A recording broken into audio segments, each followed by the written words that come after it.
धन्यवाद माझे आमदार साहेब। यानंतर आजपर्यंत आपण ऐकलं होतं की साखर सम्राट असतात, शिक्षण सम्राट असतात, पण या महाराष्ट्रामध्ये शेतकऱ्यांच्या, कष्टकऱ्यांच्या, गोरगरिबां वंचितांसाठी आंदोलन करणारे हे महाराष्ट्रातील आंदोलन सम्राट शेतकऱ्यांचे कैवारी सन्माननीय सदाभाऊ खोत यांनी या ठिकाणी प्रबोधन करायचं आहे।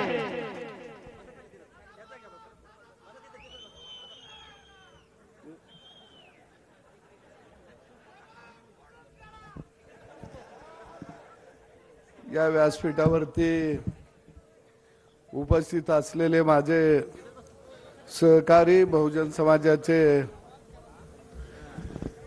नेते, नवनिर्वाचित आमदार गोपीचंद पडळकरजी, माझे दुसरे सहकारी भावी आमदार राम सातपुतेजी आणि व्यासपीठावरील सर्वच प्रमुख, मी सगळ्यांचे दिलगिरी व्यक्त करतो, कारण सगळे या ठिकाणी माळशिरस तालुक्यातले नेते मंडळी बसलेले आहे। या सगळ्यांनी या तालुक्यामध्ये प्रस्थापितांना घाम फोडलेला होता आणि तुम्ही सगळे गावगाड्यातली शेताभातात राबणारे माझे शेतकरी, तरुण मित्र आणि माता भगिनी आणि पत्रकार भावांनो, मी मार्कड वाडीला खऱ्या अर्थानं दंडवत घालायला आलो। या तुम्ही एक इतिहास केला आणि त्या इतिहासाची दखल ही देश पातळीवर घेतली गेली।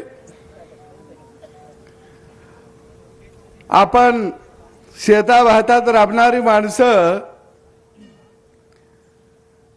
इंद्रजित भालेरावांची कविता मी तुमच्या भागात फिरत असताना भाषणामध्ये म्हणायचं, काट्या कुट्याचा तुडवीत रस्ता, माझ्या गावाकडे चल माझ्या दोस्ता। काट्या कुट्याचा तुडवीत रस्ता, माझ्या गावाकडे चल माझ्या दोस्ता। इथं मातीत मळतात माणसं, कशी खातात जीवाला कसता, माझ्या गावाकडे चल माझ्या दोस्ता।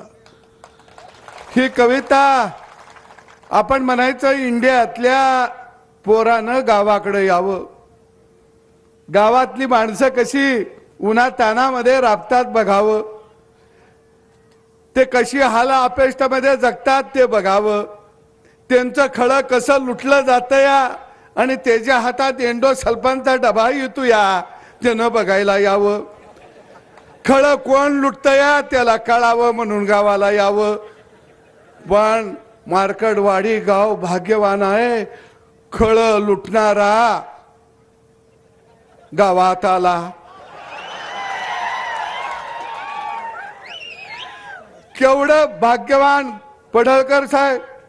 आम्ही ह्यांना म्हणायचं, अरे दिवसा ढवळ्या तुझं खळं हे लुटतं या, त्यामुळं तुझ्या बापाच्या अंगावर धडूत कपडा येणा झाला या। ते म्हणायचं ते गावल कुठं, पण मार्कडवाडी बादर आहेत, त्याला गुलवत गुलवत गुलवत बरोबर गावाकडे आणलं।